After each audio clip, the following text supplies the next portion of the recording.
بسم اللہ الرحمن الرحیم الحمد للہ رب العالمین والعاقبۃ للمتقین ولا عدوان الا علی الظالمین والصلاة والسلام علی نبینا محمد وعلی آلہ وصحبہ اجمعین اما بعد رب اشرح لی صدری ویسر لی امری واحلل عقدۃ من لسانی یفقہوا قولی۔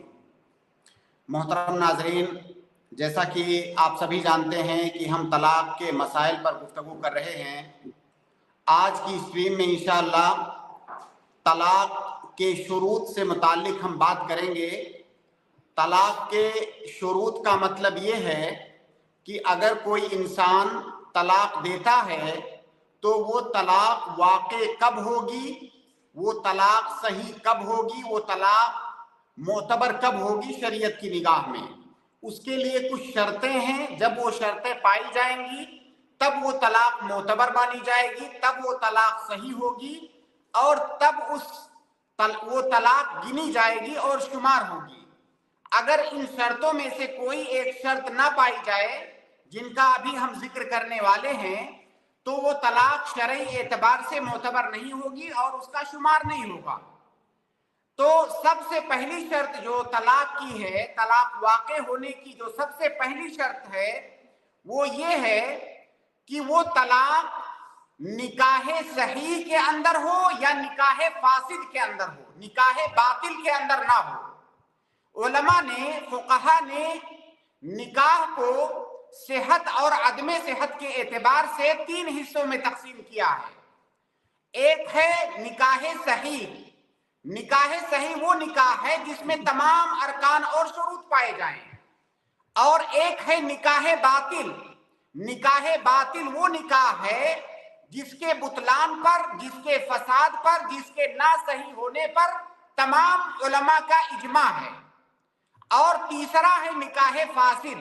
نکاح فاسد اس نکاح کو کہتے ہیں فقہا کی اصطلاح میں جس کے صحیح ہونے کے سلسلے میں یا جس کے باطل ہونے کے سلسلے میں فقہا کے درمیان اختلاف ہے، اس کو نکاح فاسد کہا جاتا ہے۔ اب اگر کوئی انسان طلاق دے رہا ہے، اگر اس کا جو نکاح ہوا ہے وہ نکاح صحیح ہے تو وہ طلاق معتبر ہوگی۔ اسی طرح سے اگر اس نے جو نکاح کیا ہے وہ نکاح فاسد ہے، یعنی اس نکاح کے بارے میں فقہا کے درمیان اختلاف ہے، تب بھی وہ طلاق معتبر ہوگی۔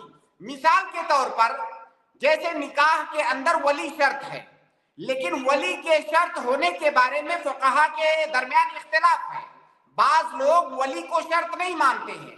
اسی طرح سے نکاح میں گواہی کو بعض علماء نے شرط نہیں مانا ہے، حالانکہ صحیح بات یہ ہے کہ ولی بھی شرط ہے اور گواہی یا اعلان بھی شرط ہے، لیکن چونکہ اس میں اختلاف ہے تو اگر کوئی بغیر ولی کے نکاح کرتا ہے یا بغیر گواہی کے نکاح کرتا ہے تو اسے نکاح باطل نہیں بلکہ نکاح فاسد کہا جاتا ہے۔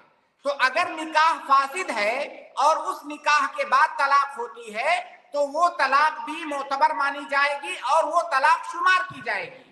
اور طلاق کے شمار کرنے کا طلاق کے بعد میں بہت بڑا دخل ہے، کیونکہ آپ سبھی جانتے ہیں کہ ایک شوہر کے پاس 3 چانس ہوتا ہے اپنی بیوی کو طلاق دینے کا، مکمل اسے جدا کرنے کا۔ تو اگر کسی نے نکاح فاسد میں طلاق دیا ہے تو وہ طلاق معتبر ہوگی، گویا کہ اس نے ایک چانس استعمال کر لیا۔ تو خلاصہ یہ ہے کہ طلاق اس وقت معتبر ہوگی جب نکاح صحیح کے بعد ہو یا نکاح فاسد کے بعد ہو۔ اگر نکاح باطل کے بعد طلاق ہو رہی ہے تو وہ طلاق معتبر نہیں ہوگی۔ نکاح باطل جیسے کوئی انسان کسی کافر عورت سے شادی کر لے تو یہ سب کے نزدیک باطل ہے، نکاح کوئی معتبر نہیں ہے۔ اب وہ طلاق اگر دیتا ہے تو اس طلاق کا کوئی اعتبار نہیں ہے۔ مان لیجئے اس نے طلاق دیا کسی کافر عورت سے شادی کرنے کے بعد، اسے بتایا گیا کہ آپ کا نکاح صحیح نہیں ہے، اب وہ طلاق دے رہا ہے، اس کے بعد وہ عورت اسلام قبول کر لے رہی ہے، پھر اس سے نکاح کر رہا ہے، تو جو پہلے طلاق دیا تھا وہ طلاق شمار نہیں ہوگی۔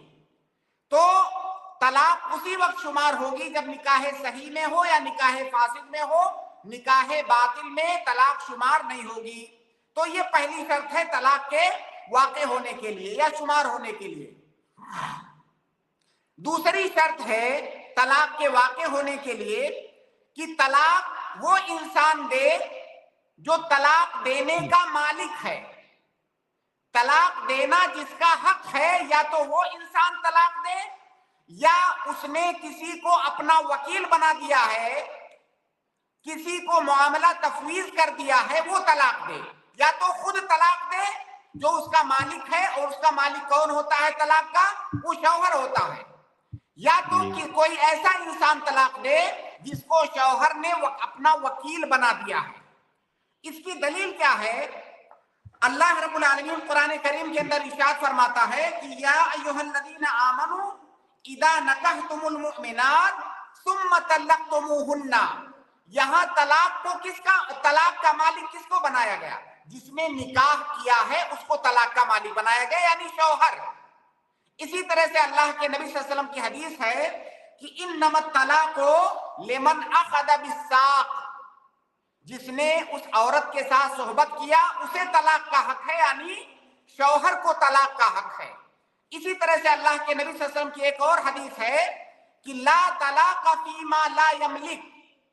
اگر وہ مالک نہیں ہے طلاق کا اور طلاق دے رہا ہے تو طلاق واقع نہیں ہوگی. تو طلاق کا حق اس انسان کو ہے جو شوہر ہے. اسی طرح سے اگر شوہر نے کسی کو اپنا وکیل بنا دیا ہے تو اس کا وکیل بھی طلاق دے سکتا ہے.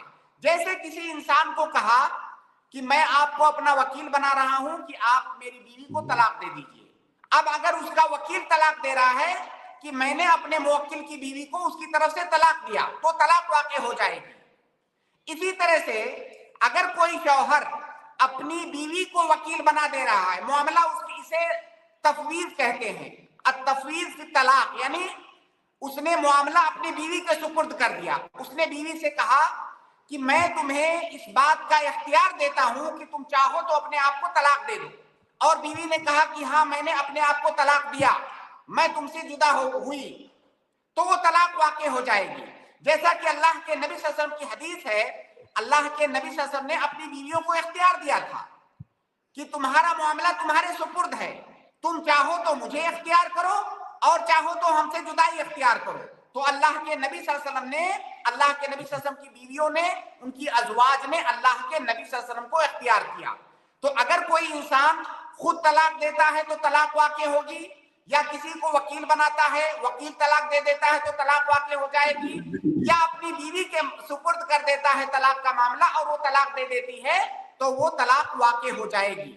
یہاں پر ایک بات یہ بھی یاد رکھیں کہ اگر کسی شوہر نے کسی کو وکیل بنایا یا اپنی بیوی کو اختیار دیا, ابھی اس وکیل نے طلاق نہیں دیا ہے یا اس بیوی نے ابھی طلاق کو اختیار نہیں کیا ہے, اس سے پہلے شوہر نے اپنی بات سے رجوع کر لیا, کہا بھائی میں اپنی بات سے رجوع کر رہا ہوں, میں نے آپ کو وکیل بنایا تھا, اب میں اس وکالہ کو الغا ملغا کر رہا ہوں, اس کو کینسل کر رہا ہوں, تو کینسل ہو جائے گا. اس کے بعد اگر اس کا وکیل طلاق دیتا ہے تو طلاق واقع نہیں ہوگی. اسی طرح کسی نے اپنی بیوی کو معاملہ تفویض کیا, بیوی نے ابھی کچھ نہیں کہا تھا, اس سے پہلے شوہر نے کہا بھائی میں نے جو کہا تھا میں رجوع کرتا ہوں, اب اس کے بعد اس کی بیوی کو کوئی اختیار نہیں ہوگا.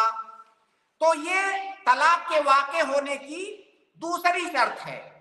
تیسری شرط ہے طلاق کے واقع ہونے کی کہ وہ طلاق شوہر کی رضامندی سے ہو. وہ طلاق شوہر کی رضامندی سے ہو, جبرن اس سے طلاق نہ دلایا گیا ہو, جبر اور اکراہ کے ساتھ اس سے طلاق نہ دلایا گیا ہو, تبھی وہ طلاق واقع ہوگی. اگر جبر اور اکراہ کے ساتھ طلاق دلائی گئی ہے تو طلاق واقع نہیں ہوگی. اس مسئلے پر ہم انشاءاللہ مزید اور بھی تفصیل سے بات کریں گے, لیکن خلاصہ یہ کہ طلاق میں شوہر کی رضامندی ضروری ہے. اگر وہ مکرہ ہے, اگر اس کے ساتھ جبر کیا گیا ہے تو وہ طلاق واقع نہیں ہوگی. البتہ جبر کی بعض صورتیں ایسی ہیں جن میں طلاق واقع ہو جائے گی, کیونکہ جبر کرنا اور اکراہ کرنا اس کی دو قسمیں ہیں. ایک ہوتا ہے الاکراہ بغیر حق, یعنی بغیر حق کے زبردستی ظلمن کسی کے ساتھ اکراہ کرنا, ایسی صورت میں طلاق واقع نہیں ہوگی. اور ایک ہوتا ہے الاکراہ بحق, یعنی جو اس کے ساتھ زبردستی کیا جا رہا ہے اس پر ظلم نہیں کیا جا رہا ہے بلکہ حق کے ساتھ اس پر اکراہ کیا جا رہا ہے.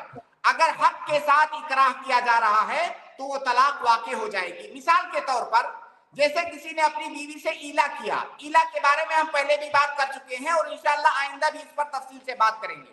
کسی نے ایلا کیا یعنی قسم کھایا کہ میں اپنی بیوی سے صحبت نہیں کروں گا، اب اس کو 4 مہینہ اس کے پاس فرصت ہے، 4 مہینہ تک وہ اس پر قائم رہ سکتا ہے۔ 4 مہینہ کے بعد یا تو رجوع کرے یا تو طلاق دے۔ اب اگر کوئی 4 مہینے کے بعد انکار کر رہا ہے کہ میں طلاق نہیں دوں گا، رجوع بھی نہیں کروں گا، ایسی صورت میں اس پر اکراہ کیا جائے گا، زبردستی قاضی اسے طلاق دلوائے گا۔ تو یہاں پر جو اس کے ساتھ زبردستی کیا گیا یہ ظلم نہیں کیا گیا بلکہ ظالم وہ خود ہے، تو یہ اکراہ بے حق ہے، تو یہاں پر طلاق واقع ہو جائے گی۔ تو یہ طلاق واقع ہونے کی تیسری شرط ہے۔ چوتھی شرط ہے طلاق واقع ہونے کی کہ جو طلاق دینے والا ہے وہ عاقل ہو، عقل مند ہو، ایسا نہ ہو کہ اس کی عقل کام نہ کر رہی ہو۔ اگر کوئی پاگل ہے یا کسی اور سبب سے اس کی دماغی حالت صحیح نہیں ہے اور وہ عاقل نہیں ہے تو اس کی طلاق واقع نہیں ہوگی۔ اللہ کے نبی صلی اللہ علیہ وسلم کی حدیث ہے کہ لا طلاق فی اغلاق، اگر کسی کی عقل مغلق ہے، دماغ اس کا کام نہیں کر رہا ہے اور وہ طلاق دے رہا ہے تو اس کی طلاق واقع نہیں ہوگی، تو عاقل ہونا ضروری ہے طلاق دینے والے کے لیے۔ اسی طرح سے ایک شرط یہ ہے کہ جو آدمی طلاق دے رہا ہے طلاق اسی وقت صحیح مانی جائے گی جب وہ طلاق کا معنی سمجھتا ہو۔ جیسے مثال کے طور پر اگر کوئی انگلش اسپیکنگ ہے، وہ طلاق کا معنی نہیں جانتا ہے، اس کے یہاں ڈیورس کہتے ہیں طلاق کو، اب وہ طلاق کا معنی نہیں جانتا۔ ایسا ممکن ہے بہت سارے ملکوں میں جہاں پر ڈیورس کا لفظ استعمال کیا جاتا ہے، وہ طلاق کا معنی نہیں جانتا ہے، اگر وہ لفظ طلاق بولے تو طلاق واقع نہیں ہوگی کیونکہ وہ معنی اس کا جانتا ہی نہیں ہے، اس کا نتیجہ اسے پتہ ہی نہیں ہے کہ میں طلاق بولوں گا تو کیا ہوگا۔ تو لہٰذا طلاق چاہے کوئی اردو زبان میں دے رہا ہو، عربی میں دے رہا ہو، انگریزی میں دے رہا ہو، کسی بھی زبان میں اس کا معنی سمجھنا اس کے لیے ضروری ہے، تبھی وہ طلاق واقع ہوگی۔ اسی طرح سے ایک آخری شرط ہے طلاق واقع ہونے کے لیے کہ وہ طلاق سنی ہو، طلاق بدعی نہ ہو۔ حالانکہ اس میں اختلاف ہے جس پر ہم انشاءاللہ آئیں گے۔ طلاق سنی کا مطلب یہ ہے کہ وہ طلاق حیض کی حالت میں نہ ہو اور وہ طلاق ایسی طہر میں ہو جس میں شوہر نے اپنی بیوی سے صحبت نہ کیا ہو، اور تیسری بات یہ کہ وہ طلاق ایک طلاق دے ایک مجلس میں، اس کو طلاق سنی کہتے ہیں۔ جب وہ طلاق سنی ہوگی تبھی وہ طلاق واقع ہوگی، ورنہ وہ طلاق واقع نہیں ہوگی صحیح قول کے مطابق۔ حالانکہ اس میں اختلاف ہے، تفصیل ہے، اس پر ہم انشاءاللہ آئیں گے۔